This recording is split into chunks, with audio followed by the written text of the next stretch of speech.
Assalamualaikum warahmatullahi wabarakatuh. Assalamualaikum warahmatullahi wabarakatuh. Alhamdulillahi rabbil alamin, wassalatu wassalamu ala asyrafil anbiya'i wal mursalin wa ala alihi wa ashabihi ajmain, amma ba'd. Yang saya hormati Bapak dan Ibu, orang-orang tua kami, jamaah salat fardu subuh dan pengajian subuh. Yang saya muliakan Bapak Al-Ustadz kita selaku penceramah pada kesempatan subuh ini. Puji syukur sama-sama kita panjatkan kehadiran Allah Subhanahu wa taala yang telah memberikan kita nikmat kesehatan, kesempatan sehingga kita dapat berkumpul di masjid yang berbahagia ini dalam rangka pelaksanaan salat fardu subuh dan pengajian had subuh. Selawat beriringkan salam tak lupa kita persembahkan keharibaan junjungan kita Nabi besar Muhammad sallallahu alaihi wasallam. Allahumma shalli ala sayyidina Muhammad wa ala ali sayyidina Muhammad. Semoga kelak kita memperoleh syafaat dari beliau di yaumil akhir. Amin amin ya rabbal alamin. Bapak dan Ibu, orang-orang tua kami, jamaah sekalian, seperti biasa kita akan melanjutkan pengajian had subuh kita di kesempatan subuh ini, di mana pada pagi hari ini kajian kita berkaitan dengan hadis arba'in yang akan disampaikan oleh Al-Ustadz Dr. Wadni Marpaung MA yang alhamdulillah telah hadir di tengah kita bersama. Baik Bapak dan Ibu, orang-orang tua kami, untuk mempersingkat waktu langsung saja kita mulai kajian kita pada pagi hari ini dengan mengucapkan kalimat basmalah.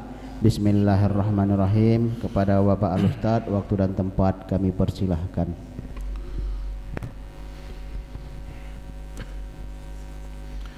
Bismillahirrahmanirrahim. Assalamualaikum warahmatullahi wabarakatuh. Hamdan wa syukran lillah, salatan wa salaman ala rasulillah, man la nabiyya ba'dah. Allahumma salli wa sallim wa barik ala sayyidina Muhammad wa ala alihi wa ashabihi ajma'in, amma ba'd. Subhanaka la ilma lana illa ma 'allamtana, innaka antal alimul hakim. La hawla wa la quwwata illa billahil aliyyil azim. Bapak Ibu, orang tua saya, jamaah salat subuh yang dimuliakan Allah, bersyukur kita pada Allah Qadir Rabbul Jalil dengan lafaz alhamdulillahi rabbil alamin. Di subuh ini Allah masih bukakan kedua belah mata kita. Allah bangunkan kita dari tidur yang nyenyak dan lelap. Allah gerakkan hati dan langkah kaki kita ke rumah Allah ini. Ini pertanda bahwa Allah masih sayang pada kita semua. Allah kasih waktu bagi kita untuk semakin mendekat dan mendekat pada Allah. Jika seandainya Allah tak lepaskan roh kita di subuh ini, itu dipastikan akan ada pengumuman inna lillahi wa inna ilaihi raji'un.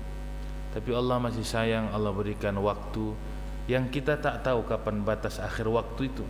Maka semakin mendekat dan mendekatlah, karena Allah masih memberikan kasih sayangnya pada kita. Amin ya rabbal alamin. Salawat dan salam pada Rasulullah sallallahu alaihi wasallam dengan lafaz Allahumma shalli ala sayyidina Muhammad. Semoga lisan kita terlatih, terpilih mengulang-ulang menyebut kekasih Allah Habibullah Muhammad Rasulullah sallallahu alaihi wasallam. Bapak Ibu yang dimuliakan Allah, kalau bukan karena Rasul, dipastikan kita tak akan mengenal Allah. Dipastikan kita tak akan bisa solat, ruku, sujud di hadapan Allah. Dipastikan pun tak mengaji kita pagi ini. Karena Rasulullah, dia bawa cahaya hidayah minaz zulumati ilan nur, dari kegelapan pada cahaya yang terang. Dan mudah-mudahan hadis yang kita kaji terus setiap bulan ini adalah satu indikasi bahwa kita cinta dan pengen dan rindu dengan Rasulullah sallallahu alaihi wasallam. Bapak Ibu yang dimuliakan Allah, mari sebelum kita mulai kajian ini kita baca surah Al-Fatihah.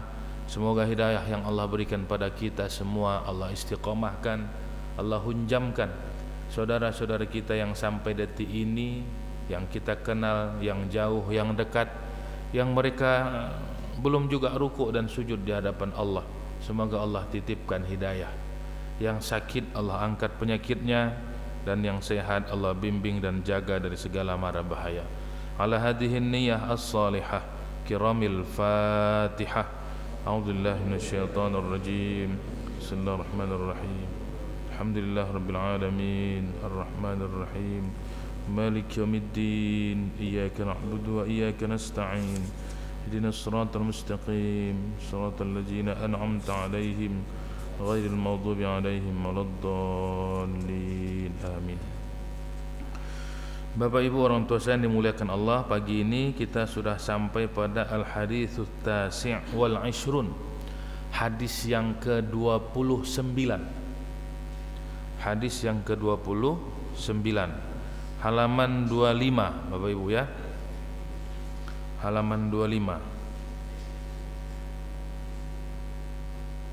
Baik, Bapak Ibu yang dimuliakan Allah, hadis ini an Mu'adz bin Jabal radhiyallahu anhu qala. Hadis ini Bapak Ibu diriwayatkan bersumber dari sahabat Rasul namanya Mu'adz bin Jabal. Mu'adz bin Jabal. Jadi hadis ini pertama sekali diucapkan, disampaikan Rasul pada Mu'adz bin Jabal. Barulah turun sampailah nanti akhirnya dikumpulkan oleh ya rawahu Tirmidzi, ya diriwayatkan oleh Imam At-Tirmidzi. Tapi hadis ini pertama sekali disampaikan Rasul langsung pada Mu'adz bin Jabal. Nah, Mu'adz bin Jabal ini Bapak Ibu sahabat yang luar biasa, ya, luar biasa banyak. Bahkan beliau ini dikasihkan amanah menjadi gubernur di Yaman. Jadi menjadi pejabat di Yaman. Bahkan beliau ini dalam kajian ahli fikih merupakan sahabat Rasul yang yang konsen, yang cukup paham dalam kajian fikih, seorang mujtahid. Walaupun banyak hal, tapi Rasul itu kan menempatkan sahabat-sahabat itu punya kompetensi tersendiri, begitu ya, keahlian tersendiri. Termasuklah Mu'adz bin Jabal ini. Maka Mu'adz bin Jabal, walaupun Bapak Ibu kalau diartikan ini kan Mu'adz bin Jabal, Mu'adz anak Jabal.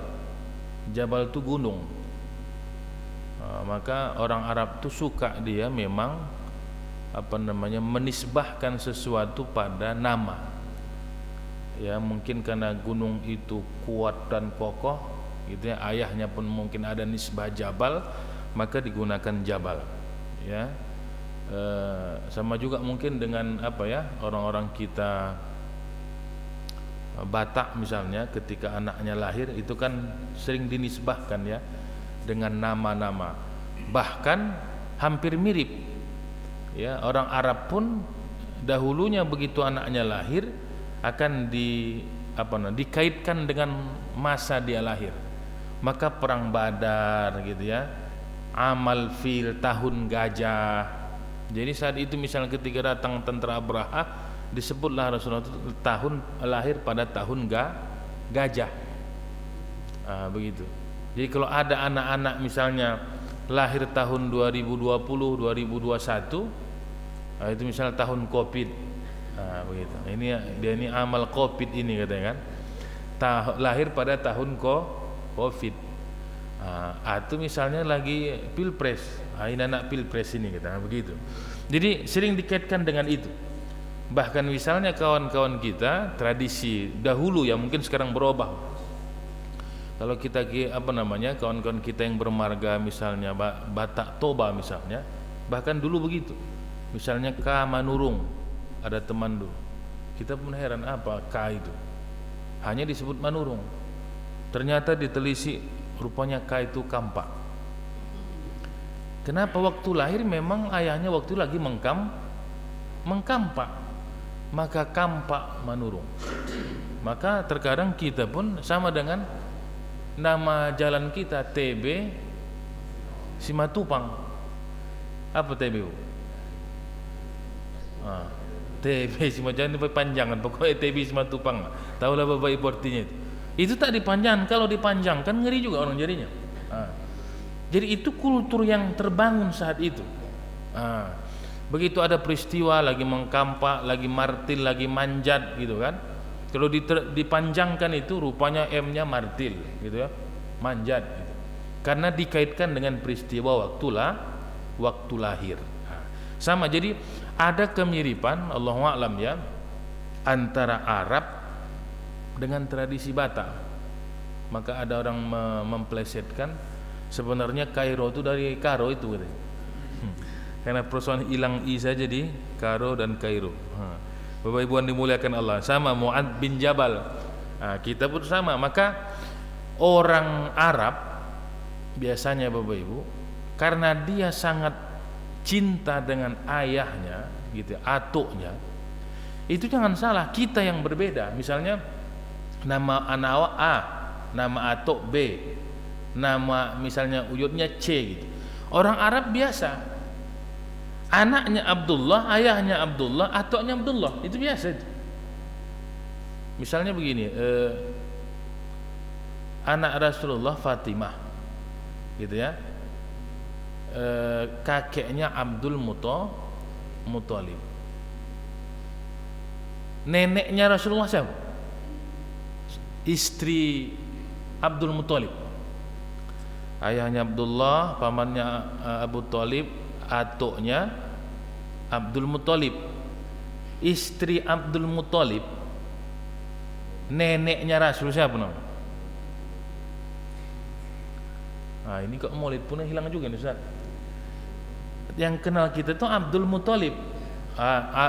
Kalau syairnya itu gitu kan, abuhu Abdullah gitu kan, jadduhu Abdul Muthalib. Neneknya Rasul itu, neneknya istri Abdul Muthalib, Fatimah namanya.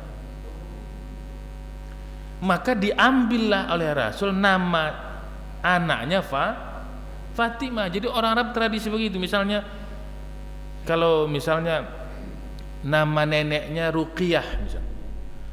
Dia punya anak perempuan sekarang, neneknya Ruqiyah. Dia punya anak perempuan, dibuatnya juga nama anaknya perempuan Ruqiyah supaya jangan hilang. Kuat betul dalam nasab mereka. Kita nama neneknya misalnya Zainab, nama anaknya lain lagi, Fatimah, entah seendar gosekan, entah apa itu ya kan. Jauh betul. Orang Arab diikatnya dari neneknya ke anaknya kan dia buat.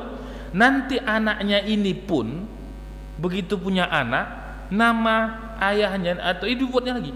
Jadi terus terpelihara dari siklus nasab. Bapak Ibu yang dimuliakan Allah. Nah, kata Mu'adz bin Jabal,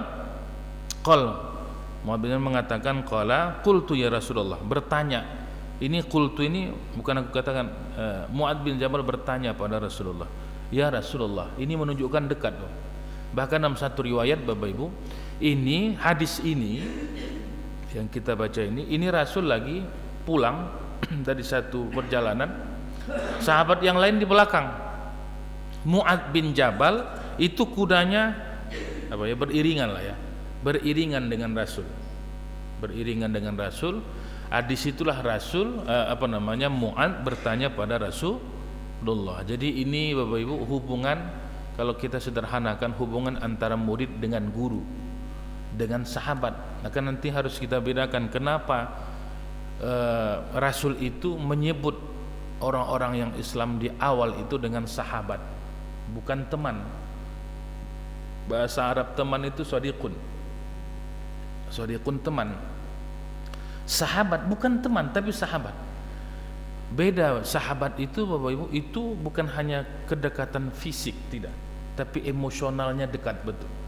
Jadi kalau teman itu waktu senang dekat dia, waktu tenggelam awak lari dia. Kira-kira begitu. Jadi kalau teman itu lagi nyaman-nyaman, ketawa ketiwi, dia dekat. Tapi begitu kawan tu lagi bermasalah, tak ada yang menolong. Itu maknanya teman, masih sodik saja. Tapi kalau sahabat, mau duka, mau senang, mau apapun selalu bersama. Maka itu dinisbahkan pada orang-orang generasi awal yang masuk Islam, disebut dengan sahabat.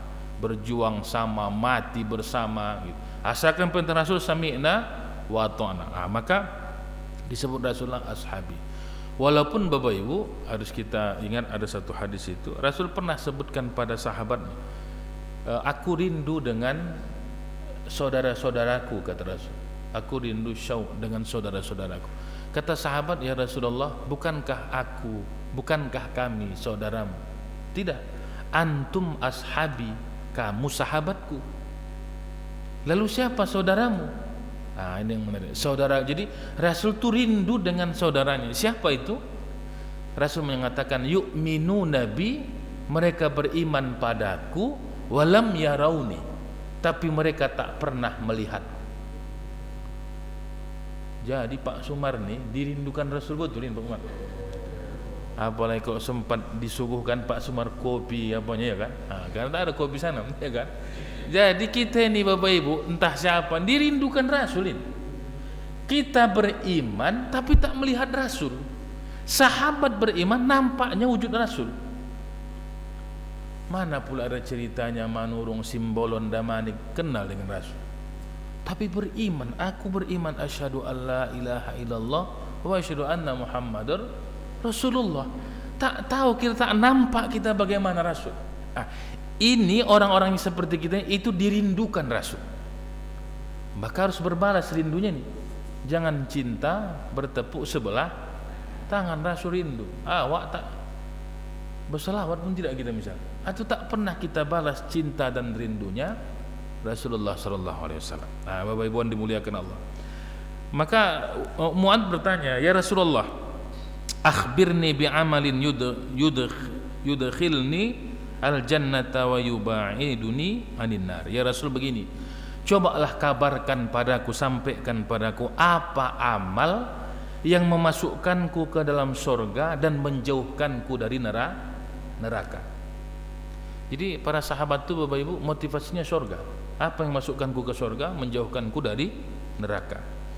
Lalu Rasul menjawab, qala laqad sa'alta an azim. Hai Mu'adz, sungguh kau bertanya tentang masalah besar ini. Ini the big problem ini, kira-kira masalah besar ini yang kau tanya ini wahai Mu'adz. Namun kata Rasul, wa innahu la yasirun ala may yassarahu Allahu ala ta'ala alaihi.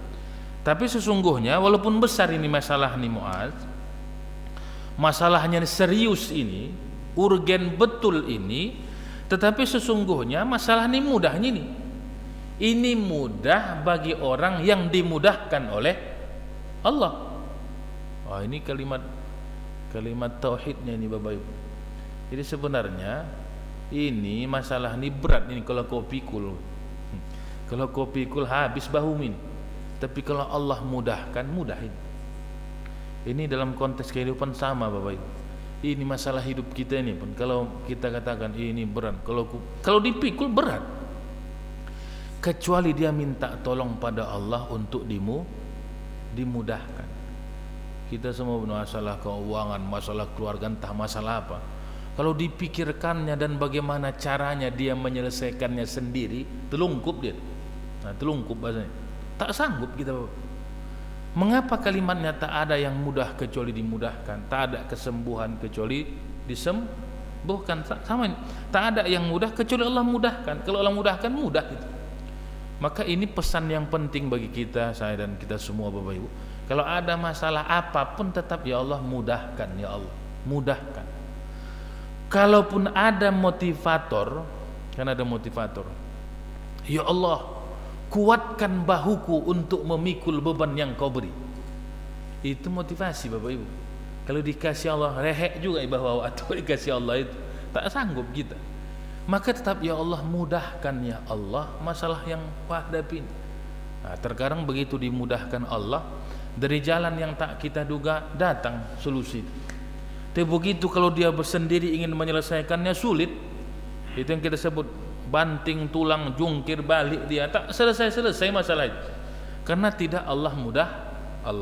Nah sama ini pesannya begitu, wa innahu layasirun, sesungguhnya ini mudah, ini Mu'adz jika Allah memudahkannya bagimu.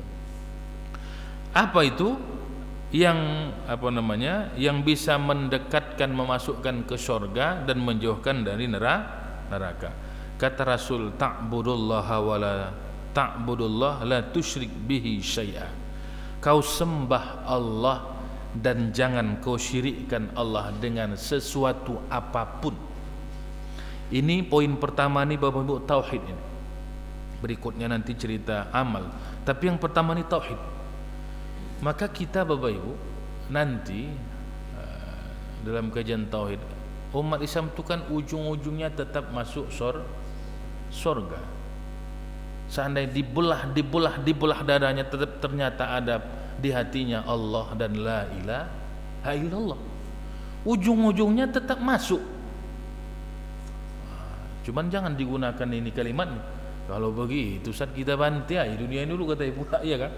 Ujung-ujungnya masuk juga nyawa. Cuman masuk iya, tapi kena rendam dulu.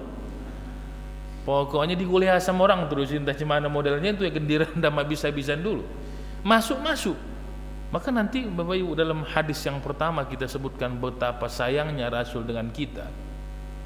Nanti Bapak Ibu, orang yang terakhir masuk ke surga, terakhir, ini udah kena bersihkan, udah kena balbal, ke bahasa gitu, kena balbal sudah masuk juga. Terakhir Rasul itu menunggu di pintu surga. Coba, jadi ditanyanya, ada yang merangkak datang, ada yang udah meper jalan, mungkin begitu modelnya, datang masuk, ditanya Rasul, ada lagi orang di belakang. Ada ya Rasul, saya lihat merangkak dia, mungkin begitu. Ada ya Rasul, ditunggu Rasul sampai nanti orang terakhir ada lagi orang di belakang. Sepengetahuan saya Rasul tak ada lagi. Ya, percayakah Rasul? Tidak. Maka dalam riwayat itu nanti Rasul turun, bayangkan masuk Rasul ke neraka itu, sampai yang lingkatan 1, 2 dicek. Betapa Bapak kita ini tak sadar diri dengan kita ini. Begitu cintanya Rasul, tak pengen dia ada satu umatnya pun lagi terselip entah di mana dia. Dicek Rasul, dipastikan Rasul neraka 1, 2, 3 sampai ke 7 yang dalam riwayat itu. Begitu Rasul masuk, itu padam Bapak Ibu, api itu padam, masuk Rasul. Dicek Rasul, dipastikan dari tingkat demi tingkat. Begitu tak ada lagi, barulah Rasul masuk dengan umatnya. Maka Bapak Ibu sedih betul jika ingin direnungkan betapa Rasul itu rindu betul dan tetap ingin umatku untuk dakhalal jannah. Maka apa poinnya? La ta'bud, jangan kau sembah Allah dan jangan kau syirikkan dia dengan sesuatu apapun. Itu kuncinya. La ilaha illallah. Bapak Ibu yang dimuliakan Allah. Maka la tusyrik bi syai'an ini apa namanya ya? Kalau bahasa cemburu, Allah tuh paling cemburu, bahasa sederhana kita. Jadi Allah tuh tak mau diduakan dengan sesuatu apapun. Allah tak mau. Kalau ada istri dan yang sejenis tak mau diduakan sama, padahal legal. Allah tak mau dia diduakan dengan apapun, mau dengan uang, dengan dunia, dengan jabatan, tak mau Allah. Allah hanya total wahdah, hanya Allah semata-mata, tak mau dengan yang lain diduakan dengan apapun. Maka ini pure murni tauhid. Ta'budullah, kau sembah Allah dan jangan kau syirikkan Allah dengan segala sesuatu. Nanti dalam Quran kan begitu. Dosa yang tak diampunkan Allah itu syirik. Cuman kalau dia mati memang dalam keadaan syirik. Kalau dia sudah bertaubatnya tetap diterima Allah. Jadi malam yugharghir, sebelum sampai di ghargharah, sebelum sampai tenggorokan, kalau masih lagi tergeletak dia misalnya, taubat dia diterima Allah. Maka ada hikmah Bapak Ibu, orang mati sakit dan mati tiba-tiba, ada hikmah. Kalau mati sakit masih sempat dia bertaubat pada Allah, mohon maaf, minta izin. Tapi kalau mati tiba-tiba, begitu naik kereta dia jatuh, lewat terus. Dulu Bapak ada apa namanya, dosen IAIN dulu, tahun berapa itu? Lagi apa? Bawa mobil di depan asrama haji. Bawa orang di belakang mengkelekson. Berhenti tak jalan-jalan. Marah orang. Rupanya pas lampu merah itu meninggal. meninggal waktu lampu merah itu. Jadi memang kok dipikir-pikir mati ini balik, memang takut orang, takut. Maka tak mau orang memikirkan mati kan begitu jadinya. Karena memang tak ada persoalan bahwa mesti sakit. Waktu nyetir sehat, berangkat, waktu situlah selesai. Maka nanti Bapak Ibu dalam kajian yang ini mengingatkan ini. Ada orang misalnya kan begini ya, kenapa bapak itu meninggal? Jantungan gitu. Kenapa meninggal? Tabrakan gitu. Kenapa meninggal? Gitu. Karena pecah pembuluh darah dan sebagainya. Padahal Bapak Ibu, mengapa dalam zikir itu la ilaha illallah wahdahu la syarikalah yuhyi, itu dikuatkan yuhyi wa yumit, dia menghidupkan mematikan. Karena kalau kita heran kenapa orang meninggal, sebenarnya pertanyaan yang mendasar adalah kenapa kita hidup. Ini sekarang nih kita yang mengaji nih. Kalau saya dan kita ditanya, kenapalah hidup kita sekarang? Tak ada bisa menjawab kenapa kita hidup.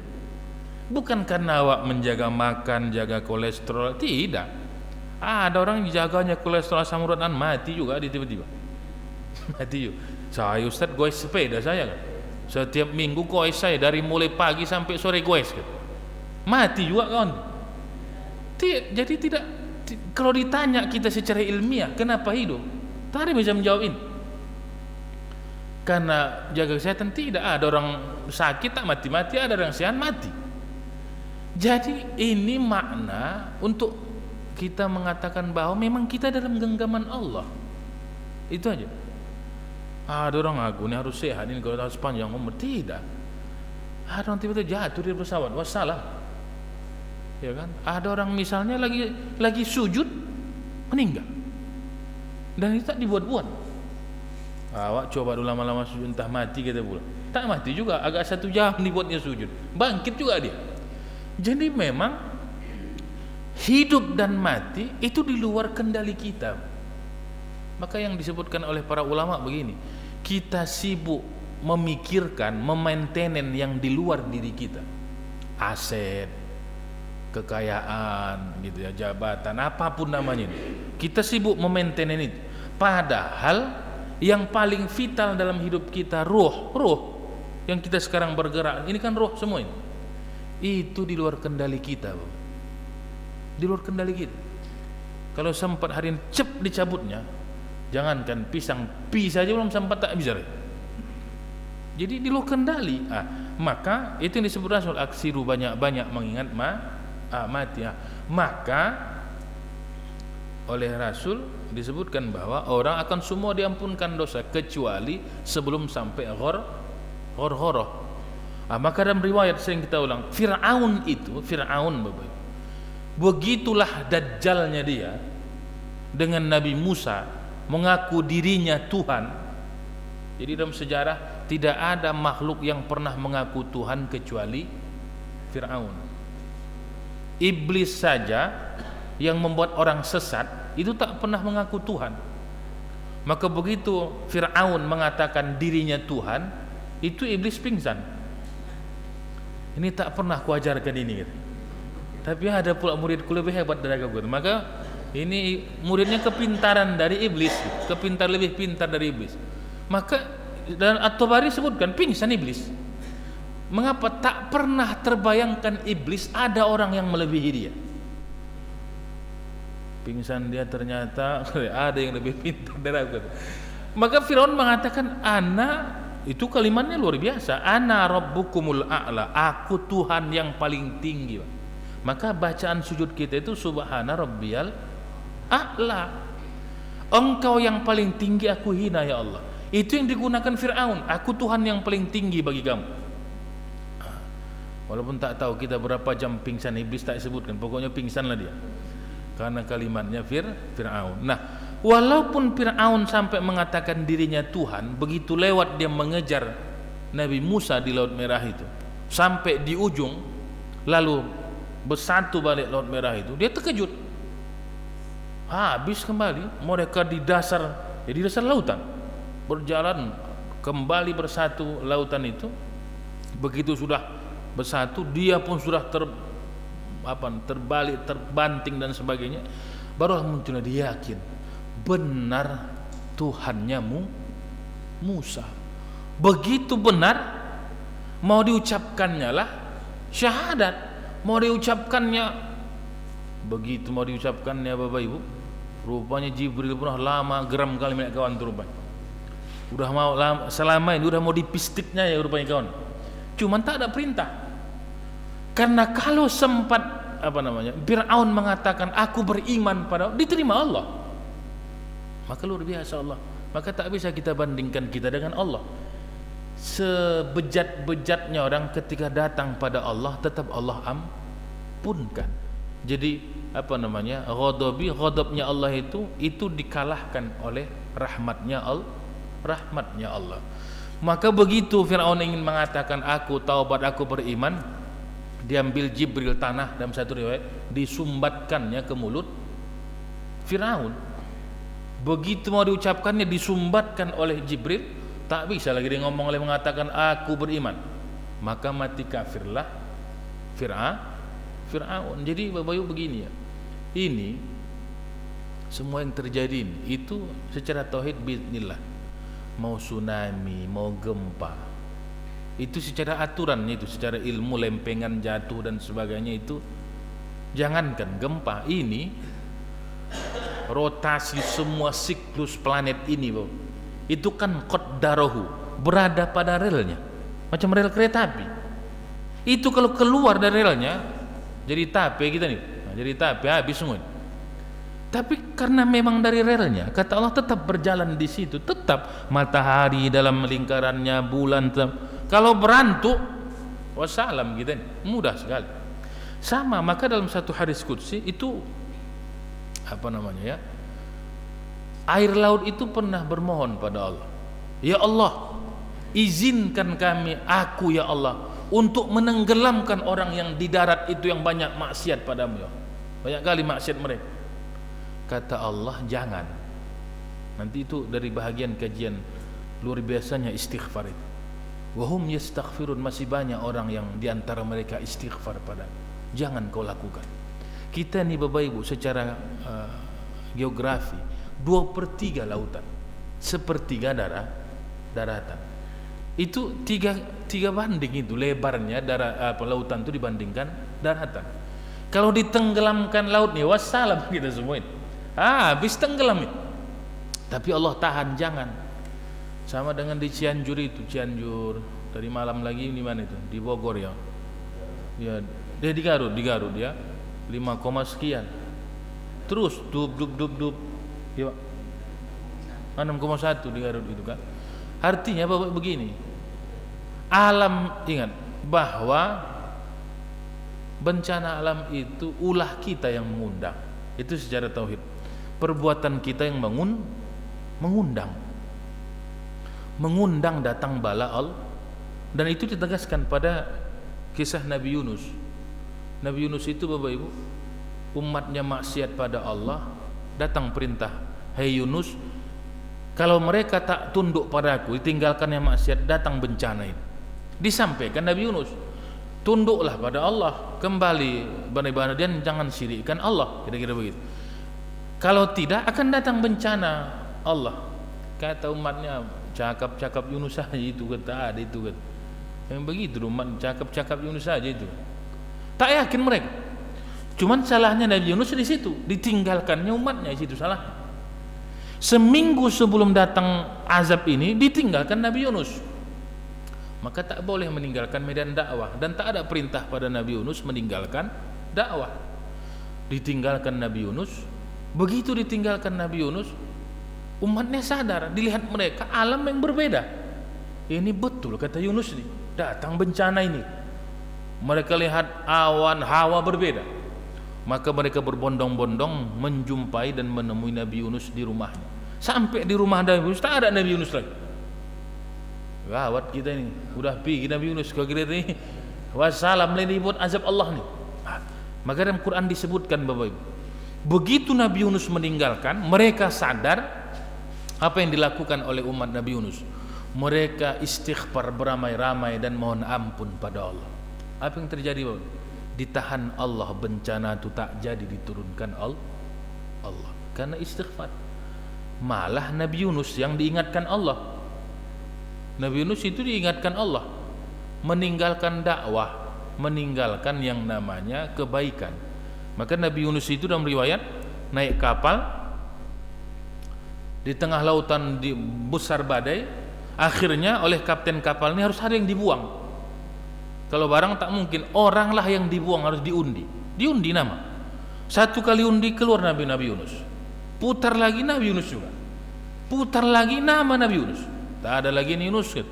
Kaulah yang jadi korban ini, dibuang orang itu Nabi Yunus. Dibuang Nabi Yunus sampai di lautan.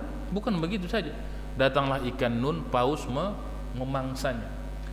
Dan luar biasanya Quran itu Bapak Ibu, Nabi Yunus itu ikan itu diperintahkan Allah menelan, bukan memakan.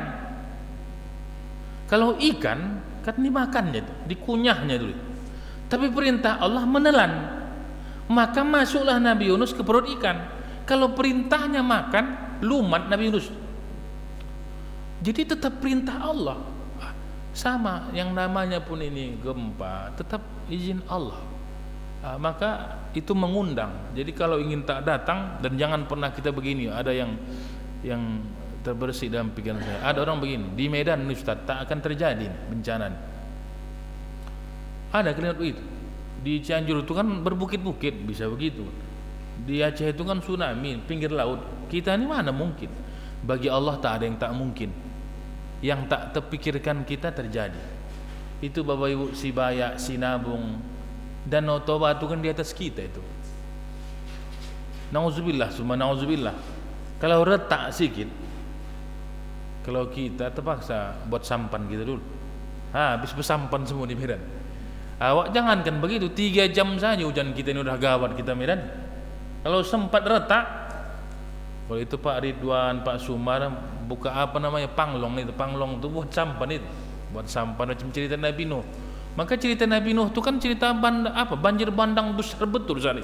Maka Nabi Nuh perintahnya buat kapal, tak pernah terjadi. Maka disebut oranglah Nabi Nuh gila si Nuh nih. Entah di mana sungai, entah di mana buat kapal pula dia. Di atas gunung buat kapal, memang kalau bahasa kita tehengnya ni bunuh ni gitu. Entah di mananya air, entah di mana buat kapal ni. Itu isyarat Allah. Ternyata Allah siapkan kapal akan datang. Akhirnya memang terjadi. Maka para nabi-nabinya, bahkan para wali dikasih Allah sama dengan semut. Semut tu Bapak Ibu, dia punya ilham. Begitu sebelum datang banjir, udah naik memang mereka ke atas pokok kayu. Semut tu punya insting ilham dikasih. Udah mau banjir, naik mereka ke ujung sana pokok kayu yang tak kena air.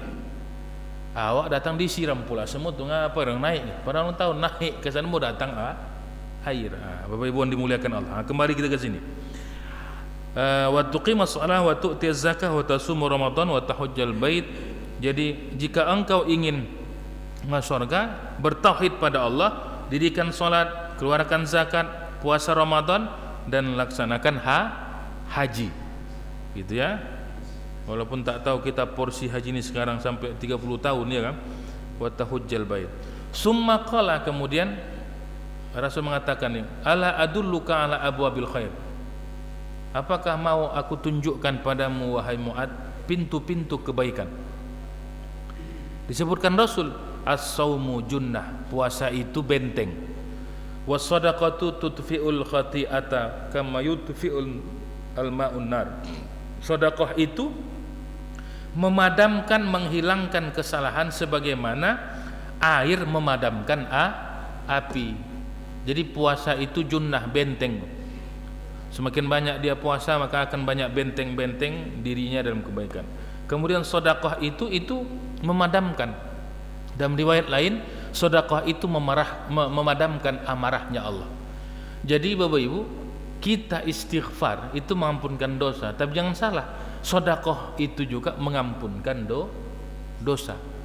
Ada orang maksiat bersedekah dia, ya Allah ampunkan, dia ampunkan Allah. Bahkan itu memadamkan amarah Allah. Bahkan ada orang beramal, apapun yang dia lakukan sedekah.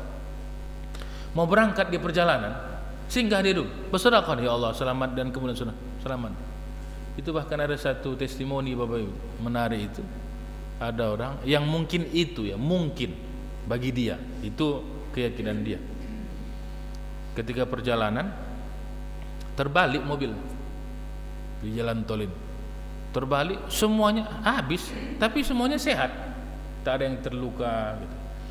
Menurut dia, tak tahu kita amal yang lain. Menurut dia, sebelum dia berangkat itu, mereka berangkat dengan keluarganya itu, lagi makan di rumah makan.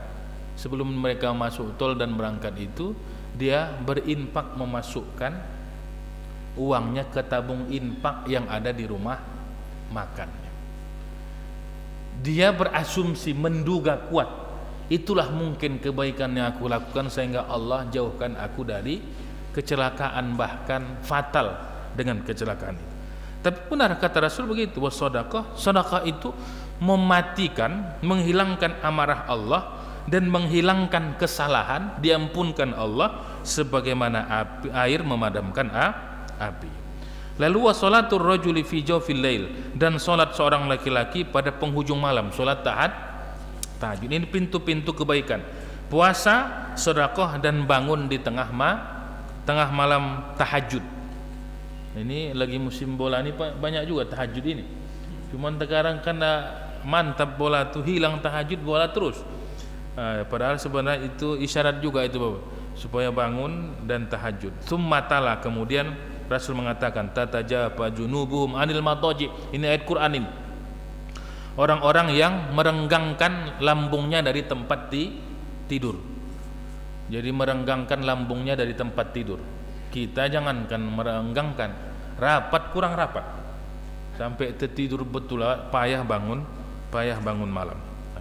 Summa qala, kemudian Rasul mengatakan, ala ukhbiruka bi ra'sil amri, maukah aku kabarkan padamu persoalan yang paling pokok dan tiang-tiangnya dan puncaknya.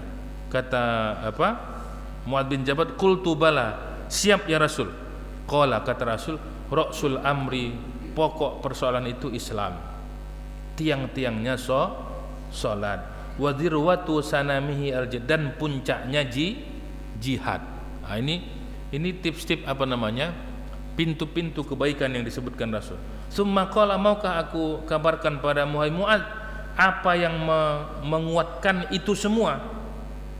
Semuanya itu faqultu, maka kata Mu'adz, bala ya Rasul, bala itu siap ya Rasul, kira-kira begitu, siap ya Rasul. Fa akhadha bilisani. Ini yang menarik. Semua amal puasa, jihad, sedekah, salat di atas tadi, cuman ada kuncinya kata Rasul yang harus kau pegang. Apa itu Rasul? Lalu Rasul fa akhadha bilisani. Rasul kalau bahasanya memegang lisannya, dipegangnya lidah Rasul. Wa qala kuffa alaika hadza. Kata Rasul, tahan atasmu ini lisan, kau jaga lidahmu, kau jaga lidahmu. Walaupun kau nanti sholat, kau pun zakat, tapi kau jaga lidahmu. Qultu ya Nabi Allah, wahai Nabi Allah, wa inna la mu'akhaduna bima natakallamu bih, apakah kami akan diazab karena ucapan-ucapan kami? Kata Rasul, faqala sakilatska ummuk. Ini sakilat ini Bapak Ibu begini, kasihan kali mamakmu gitu. Itu kalimat ini kalau udah menggunakan ibu itu kasar. Kasihan kali ibumu gitu. Kira-kira kalau bahasanya bodoh kali lah kau kira-kira gitu. Kenapa kau tanya, kira-kira kenapa kau tanya begitu? Kan bodoh kali gitu. Kasihan kali ibumu. Wa hal yakubbun nas fin nari ala wujuhim, bukankah yang menyungkurkan manusia di neraka dengan wajah mereka itu karena lisan-lisan mereka, au qala ala manakhirihim illa hasaidu alsinatihim, mereka tersungkur dengan wajahnya, dengan hidungnya, jidatnya di neraka nanti karena lisan-lisan mereka. Jadi Bapak Ibu begini, hadis ini dikunci Rasul di ujung. Walaupun Rasul mengatakan pintu-pintu kebaikan, engkau bertauhid, salat, zakat, puasa itu junnah, benteng, sedekah itu adalah mematikan amarah Allah. Lalu engkau berjihad, sholat malam, tapi dikunci Rasul.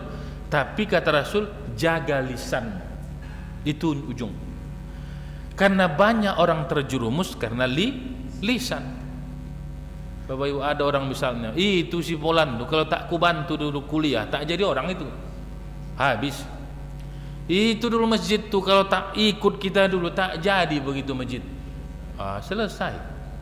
Walaupun dia bersedekah, walaupun dia tahajud malam. Saya ya biar tahu kalian gitu. Tiap malam jam 2 aku bangun aku gitu. Padahal tak ada cerita itu. Saya kata, Bapak Ibu, memang subuh ini agak mengantuk saya ini. Kenapa mengantuk, Bang? Iya, tadi malam jam 1:30 bangun saya. Ngapain Bapak? Tahajud. Habis tahajud baca Quran sampai subuh ini belum tidur ini. Rupanya mau menyampaikan tahajud dari tadi malam. Jadi ada isyarat begitu. Jadi kalau lisannya tajam, lisannya tak dia tahan, menyakiti hati orang lain, maka yang dia lakukan yang tadi yang banyak tadi akan hilang. Maka dalam Quran sebutkan sedekah yang dia membuat orang azza, sakit hati. Dia bersedekah tapi membuat orang sakit hati. Atau dia memberi tapi dia merendahkan orang lain dengan pemberiannya. Misalnya Bapak Ibu, ada orang punya banyak uang, tapi datang dia ke rumah orang, dikasihnya, Pak, ini Pak ya. Ada orang rumahnya bertingkat, dibawanya 1 goni duit, Bapak Ibu dilemparkannya banyak-banyak buat, lalu berebutlah orang di bawah. Sama-sama memberi ini, tapi lebih etik dan beradab dia menghargai orang datang dia dikasihnya, Pak ini sekian. Bukan persoalan nilainya, tapi bagaimana dia menghargai orang. Azza, karena lisannya bisa habis semua amal yang kita lakukan. Bapak Ibu yang dimuliakan Allah, maka oleh para ulama sufi, lisan ini memang tak betulang, bro. Maka dia harus dididik untuk banyak diam, kecuali dia memberikan motivasi semangat untuk bisa orang beramal dengan dengan ibadah yang dia lakukan. Di ada satu hal yang menarik belakang, orang berinfak tapi membincangkan infak. Ditulislah di tabel yang infak itu, namanya Bapak Pulan sekian.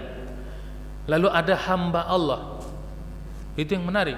Ini cerita ria, maka ria itu fil qalb, bukan cerita orang, bukan dicakapkan orang, diumumkan.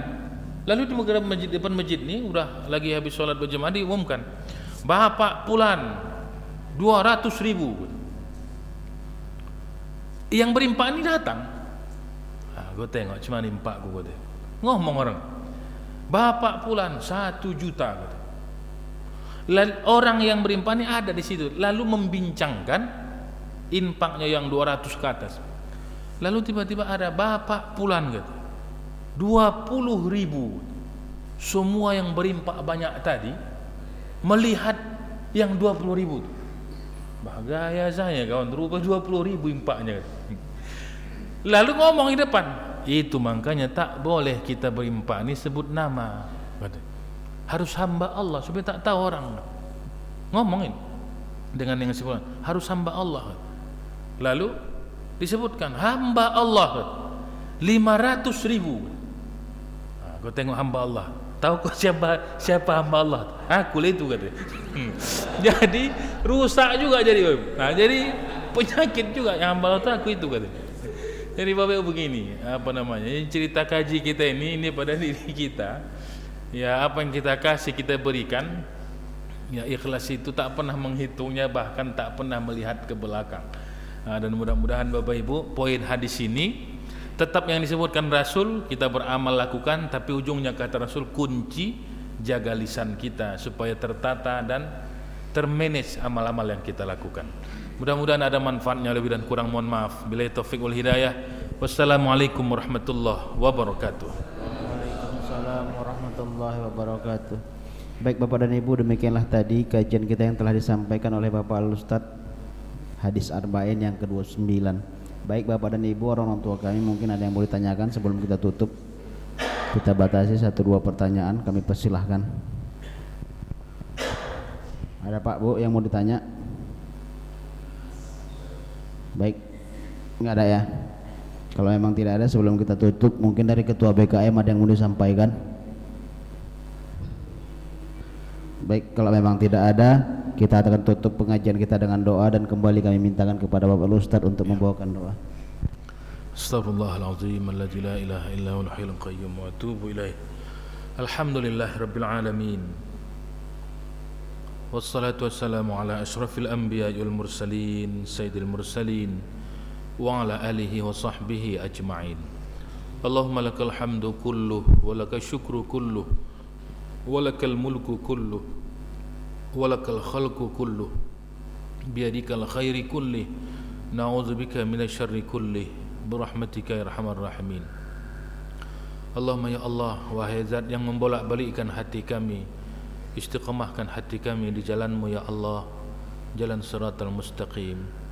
Titipkan ya Allah mahabbah, kecintaan padamu dan pada Rasul-Mu pada hati kami ya Allah, supaya kami bisa merasakan kerinduan-kerinduan kami pada Rasulullah sallallahu alaihi wasallam.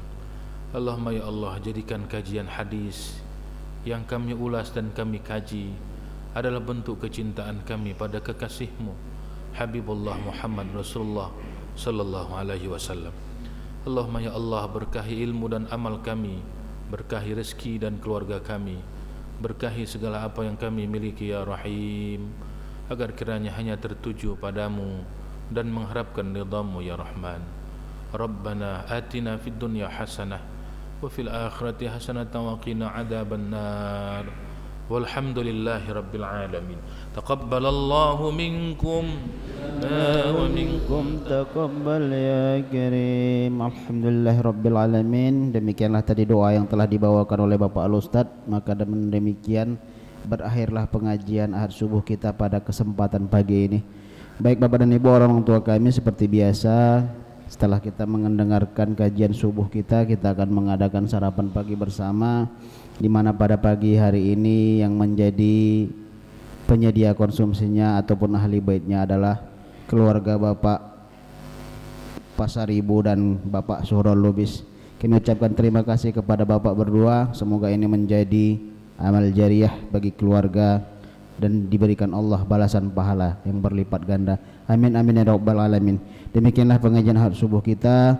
Lebih dan kurang saya mohon maaf. Subhanakallahumma wa bihamdika asyhadu an la ilaha illa anta astaghfiruka wa atubu ilaih. Wassalamualaikum warahmatullahi wabarakatuh.